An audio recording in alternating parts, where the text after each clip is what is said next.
Paratopic es un juego muy extraño. Debo confesar que mientras lo jugaba no entendía nada, pero aún así me tenía atrapado. La música, el diseño sonoro, el estilo gráfico. Paratopic tiene un encanto particular que solo he encontrado en el arte independiente. Un encanto que proviene de lo onírico y abstracto, de la confusión provocada por lo que no puede ser comprendido. ¿Pero de qué va Paratopic?, te estarás preguntando. Pues si os soy sincero, no lo tengo muy claro. Cuando lo terminé, me quedé con la misma cara que tenía cuando lo empecé. Tuve que echar un ojo a las grabaciones para entender más o menos la historia que me quería contar. Como la narrativa de este juego es bastante inusual, y ahora veréis por qué, primero explicaré la trama en el orden pensado por sus creadores y después en orden cronológico. No os preocupéis, si prestáis atención, todo quedará claro como el agua. Paratopic comienza con uno de sus personajes siendo interrogado por un agente aduanero. Básicamente, un policía que se encarga de vigilar lo que entra y sale de las fronteras de un país. Este agente nos dice que parece que tenemos un enemigo, porque alguien ha informado a la policía de que pretendíamos traficar con objetos ilegales. En concreto, unas cintas de vídeo VHS. El agente amenaza con reproducir las cintas, porque nadie se lo puede impedir, y nosotros le recomendamos que no lo haga, aunque no le damos ningún motivo para no hacerlo. Pensando que no queremos que las vea porque su contenido podría incriminarnos, ignora nuestras advertencias y se marcha para verlas.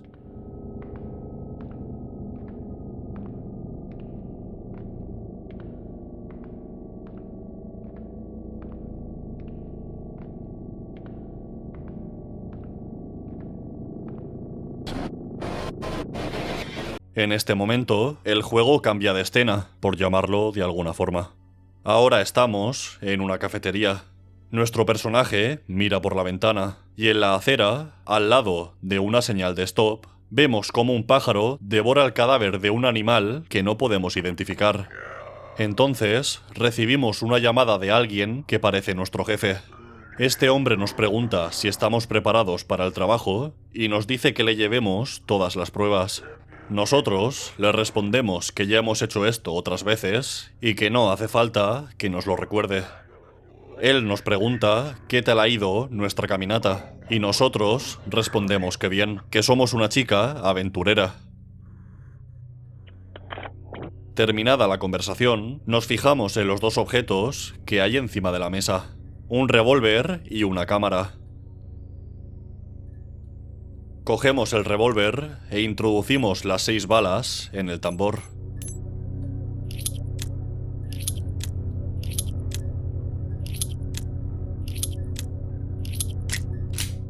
Entonces, hay otro cambio de escena.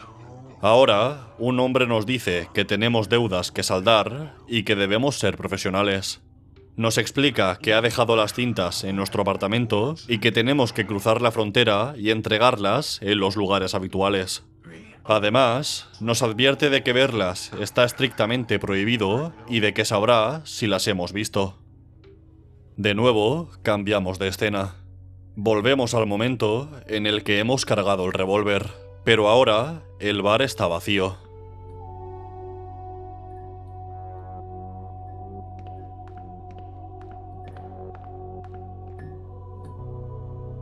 Caminamos hacia la puerta de la sala de personal y la abrimos de una patada.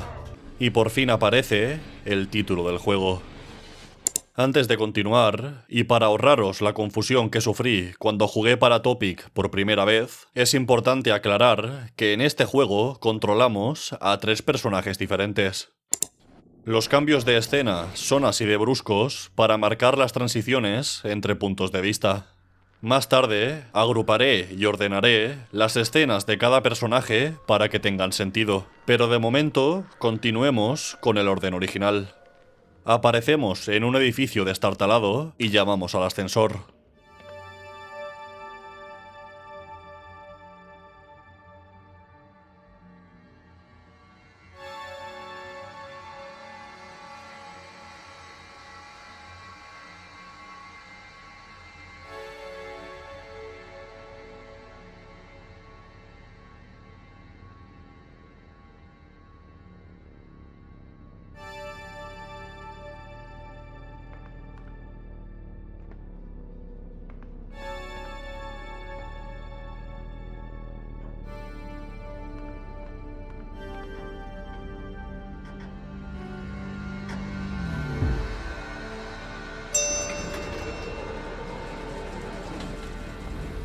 Subimos a una planta superior e investigamos un poco. En el baño, detrás de un espejo, hay una nota en la que pone Almost Out, que se traduce al español como casi fuera. ¿Qué significa esto? Pues mira, si te soy sincero, no tengo ni la más remota idea, o sea, ni idea. Te va a tocar resolverlo a ti. Llegamos a nuestro apartamento y una vecina nos espera fumando en la puerta. Amablemente nos cuenta que unos hombres han entrado antes. Ella no lo sabe, pero son los criminales que nos han traído las tintas que debemos sacar del país. Intentamos ocultar la identidad de estos hombres a la vecina, pero ella no se lo traga porque sabe que nos dedicamos a negocios sucios. Entramos al apartamento y en una esquina está la maleta con las cintas. La vecina entra sin llamar y nos exige que le demos una. Después de discutir con ella un rato y en contra de todo sentido común, accedemos.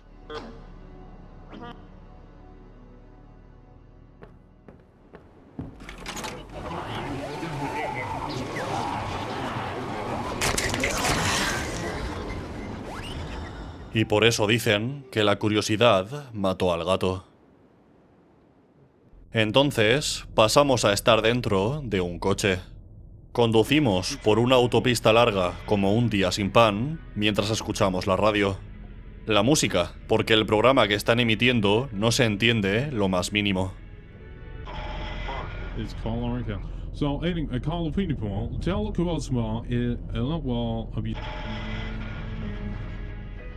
Lo extraño es que en el asiento del copiloto, al principio, descansa la maleta con las cintas. Pero conforme avanzamos por la carretera, la maleta es sustituida por un revólver y más tarde, por nada. Esto es señal de que aunque no haya un cambio de escena como los anteriores, el personaje al que estamos controlando sí cambia. De repente, aparecemos en una gasolinera. Tenemos una conversación con el dependiente y le preguntamos si vende algo que nos dé energía para aguantar despiertos lo que nos queda de viaje. Nos dice que lo saquemos nosotros mismos de la máquina de la esquina, pero se rompe cuando intentamos usarla. El vendedor entonces nos habla de que está leyendo un libro sobre alienígenas y afirma no solo que existen, sino que son mejores que los humanos. Además, nos pregunta si nuestro amigo ya ha terminado de llenar el depósito. Cosa curiosa, porque viajamos solos. Cambio de escena y ahora estamos parados al lado de la carretera.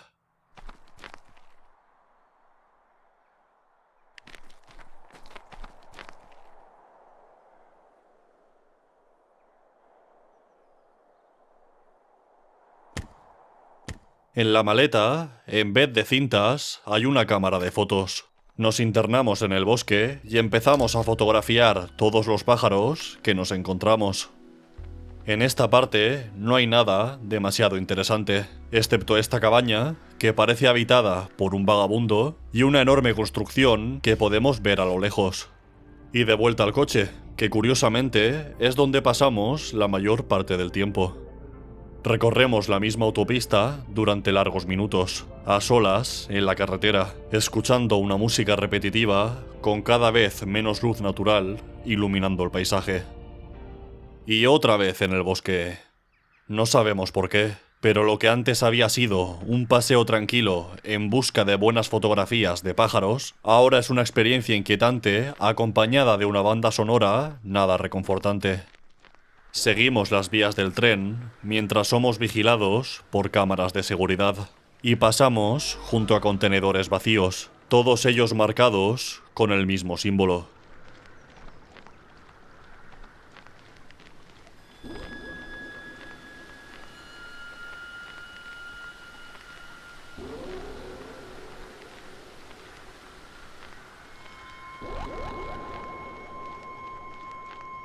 Hasta que finalmente llegamos a una especie de nave industrial. En el suelo, una señal de peligro arrancada nos advierte de que no deberíamos estar aquí. Y a lo lejos, una figura oscura causa interferencias en nuestra cámara.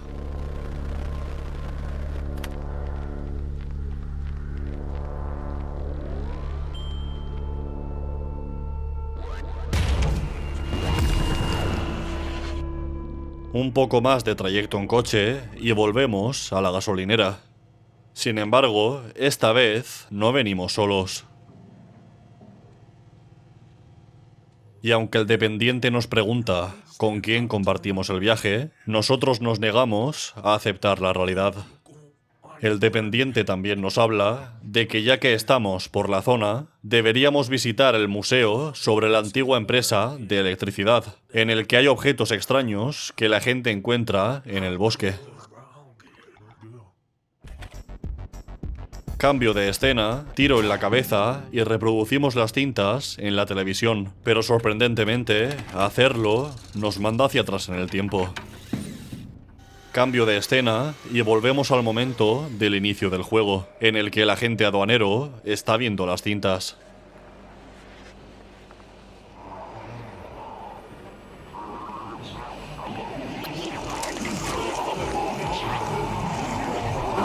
En la televisión de su cabeza aparece el mensaje "Nos vemos, colega". Y otra vez al bosque, pero en vez de llevar una cámara en la mano, ahora empuñamos un revólver. En el lugar donde hemos sido atacados por la figura extraña en una de las escenas anteriores, encontramos lo que queda del cadáver de la mujer y su cámara. El juego termina con nuestro personaje llamando a emergencias para avisar de que ha encontrado el cuerpo de una chica durante una caminata. Pero cuando el operador nos pregunta nuestro nombre, no respondemos. Sé que ahora mismo estás tan confuso como lo estaba yo cuando terminé Paratopic, pero no te preocupes, porque voy a intentar darle un sentido a todo esto lo mejor que pueda. Si la historia de Paratopic estuviera ordenada cronológicamente, podría empezar con el contrabandista recibiendo el encargo de transportar la maleta con las cintas más allá de la frontera. Después, continuaría con él llegando a su apartamento para recogerla y dándole una a su vecina. Las escenas del coche son compartidas por los tres personajes, por eso lo que hay en el asiento del copiloto va cambiando mientras conducimos. El contrabandista llega a la gasolinera, habla con el dependiente y vuelve a la carretera. Y finalmente es capturado con las manos en la masa por el agente aduanero, que toma la mala decisión de ver una de las cintas. Antes de que esto ocurra, o mientras ocurre, la verdad es que no sabría decirlo, una senderista aficionada a la fotografía pasea tranquilamente por el bosque hasta que tiene la mala suerte de cruzarse con una criatura que le quita la vida de una forma horrible. Tras la muerte de la senderista, la asesina a sueldo que empuña el revólver es enviada a investigar la zona y es entonces cuando encuentra su cadáver y su cámara. Más tarde, recibe el encargo de asesinar al jefe del contrabandista, que usa el bar como una tapadera. Cumple el encargo y su curiosidad la lleva a cometer el error de reproducir las cintas. Y aunque no sabemos con exactitud qué es lo que le ocurre a la asesina, no es descabellado pensar que será algo parecido a las transformaciones de la vecina del contrabandista y del agente aduanero. Una vez que hemos ordenado los sucesos del juego, aún quedan 3 grandes preguntas sin resolver. ¿Quién avisa a las aduanas de que el contrabandista lleva las cintas encima? ¿Qué es la criatura que mata a la senderista? ¿Y qué tienen de especial las cintas? La respuesta a la primera pregunta no aparece en el juego, pero apostaría a que es la asesina la que avisa a las autoridades para evitar que las cintas atraviesen la frontera. Y si tenéis una teoría mejor, me la podéis dejar en los comentarios. No lo hagáis, no voy a leerla. Yo siempre tengo razón y me da igual lo que pongáis. Estoy dentro de vuestras paredes. Sobre las otras 2 preguntas, la mayor pista que el juego nos ofrece está escondida en la vieja cabaña que la senderista descubre en el bosque. Antes he omitido a propósito que detrás de las balas de paja se esconde una vieja puerta de metal que parece imposible de abrir. Sin embargo, cuando desistimos y salimos de la cabaña, un sonido metálico nos sugiere que la puerta ha cedido.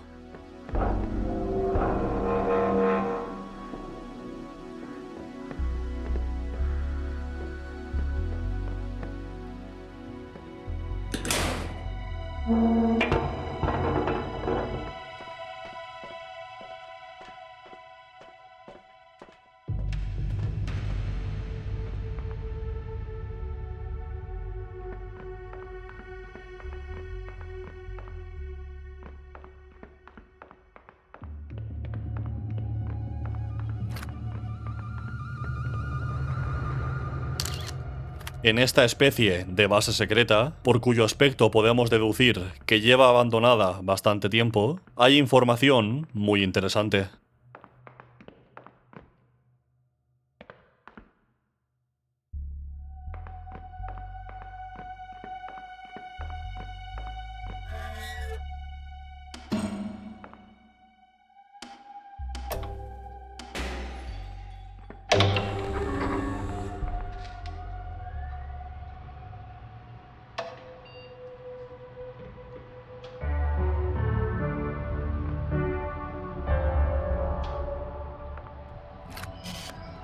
En la grabación, vemos al jefe de la empresa de electricidad, de la que el dependiente de la gasolinera nos ha hablado antes.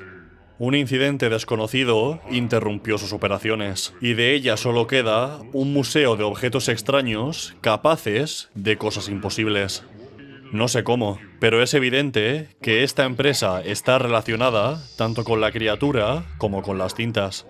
Mi teoría es que estas cámaras de seguridad, que vigilaban la parte del bosque donde la empresa almacenaba sus contenedores, grabaron por casualidad a la criatura que mata a la senderista. ¿Por qué? Porque cuando la enfocamos con la cámara, la imagen se distorsiona. Así que está claro que la criatura tiene alguna influencia en los dispositivos capaces de tomar fotos o vídeos. El dueño de la empresa descubrió la existencia de la criatura e intentó experimentar con ella. Por eso la gente encuentra objetos extraños en el bosque. Por la conversación con el dependiente de la gasolinera, es bastante probable que esta criatura sea un alienígena. Quizá la empresa de electricidad consiguió atraparlo, pero el ser terminó escapando, y ese fue el incidente que sentenció su final. Respecto a las cintas, creo que son grabaciones de la criatura. Por algún motivo, estas grabaciones poseen poderes sobrenaturales. Que nosotros sepamos, unas te permiten viajar en el tiempo y otras te transforman en monstruos horribles. En cualquier caso, aunque las cintas sean peligrosas, hay personas en el mundo que están interesadas en ellas. Por eso al contrabandista lo contratan para que las transporte a otro país. Como he dicho al principio del vídeo, Paratopic es un juego muy especial. El estilo artístico es excelente, el diseño sonoro es brutal, y aunque no sepa muy bien qué mensaje quieren transmitir los creadores con la trama, si es que pretenden hacerlo, lo que más destaca de este juego es su estilo narrativo, la forma en la que cuenta la historia. En cualquier medio artístico donde la base es una narración, como la literatura, el cine o los videojuegos, se emplean las llamadas estructuras narrativas. Estas estructuras narrativas son los diferentes métodos a través de los cuales se puede contar una historia, y la más común es la lineal, es decir, la narración en la que los hechos suceden en orden cronológico, del pasado al presente, desde el principio hasta el final. Otra estructura bastante habitual es la no lineal, en la que hay saltos temporales. El ejemplo más icónico que se me ocurre es Pulp Fiction, película de Quentin Tarantino en la que los puntos de vista de los diferentes personajes están desordenados. Y si habéis estado atentos, sabréis que eso mismo sucede en Paratopic. El principio del juego es el final de la historia, mientras que el final del juego podría ser el principio. No obstante, la estructura narrativa de Paratopic no es exactamente igual a la de Pulp Fiction. De hecho, no se me ocurre ninguna otra obra con la que compararla. Porque la narrativa de Paratopic, además de no lineal, es liminal. Esta palabra se volvió popular gracias a los espacios liminales y significa aquello que se encuentra en el umbral o frontera entre dos estados, lugares o cosas. La historia de Paratopic no se cuenta con los hechos importantes que suceden a lo largo del juego, sino con el camino hacia ellos. El viaje en ascensor del contrabandista, el trayecto en coche que hacen los tres protagonistas, la caminata de la senderista, esa misma caminata pero hecha por la asesina. Es en estas transiciones donde se encuentra el corazón de Paratopic, el surrealismo, la belleza, la tensión, el peligro. Lo importante de esta historia no es su significado ni cómo empieza o cómo termina, sino cómo ocurre. Y eso la hace confusa, pero también única. Muchas gracias por ver el vídeo, sobre todo a los miembros del canal. Si te gusta mi contenido, te recomiendo que eches un vistazo a los enlaces de la descripción. Ahí podrás encontrar el enlace a mi canal de Twitch, a mi canal secundario de YouTube, a mi Twitter, mi Instagram, al servidor de Discord y lo más importante, a mi canal de WhatsApp, donde aviso de la subida de vídeos y del inicio de los directos. Hasta la próxima.